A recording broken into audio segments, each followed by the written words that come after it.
You ask Tiger to solve. This deals with linear equations with one unknown. The final result is z equals 8. Let's solve it step by step.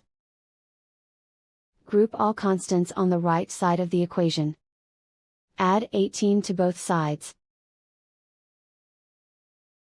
Simplify the arithmetic.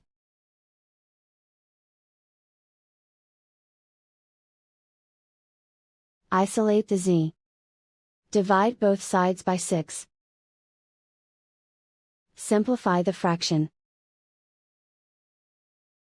Find the greatest common factor of the numerator and denominator. Factor out and cancel the greatest common factor. And so the final result is z equals 8.